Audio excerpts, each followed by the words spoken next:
शहबाज शरीफ 14 साल बाद चौधरी बरादरान के घर पहुंच गए। अपोजिशन लीडर ने बाज़ाब्ता तहरीक अदम एतमाद में साथ देने की दरख्वास्त कर दी, जबकि चौधरी बरादरान का कहना था कि पार्टी सतह पर तमाम मामले रख कर लाएहा अमल इख्तियार करेंगे। मुज़ाकरात के 3 दौर हुए। नवाज शरीफ की जानिब से चौधरी शुजात के लिए फूल पेश किए गए। लाहौर से रिपोर्ट देखिए।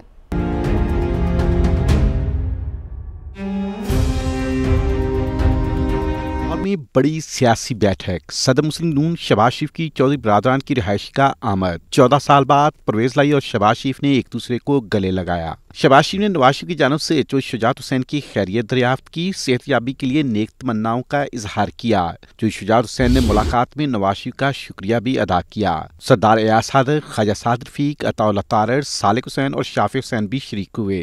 दोनों जानिब की सियासी क़यादत ने एक दूसरे के लिए नेक ख्वाहिशात का इजहार किया।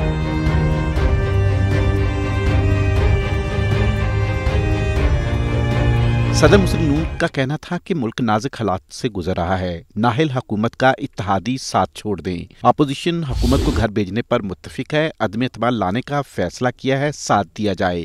आसिफ अली जरदारी और मौलाना फजल रहमान भी आपसे मिले हैं। जवाब में चौधरी बरादरान का कहना था कि सियासी सूरत हाल पर पार्टी मुशावरत करेंगे, आने वाले दिन अहम है, गौर व फिक्र के बाद लाहे अमल इख्तियार करेंगे।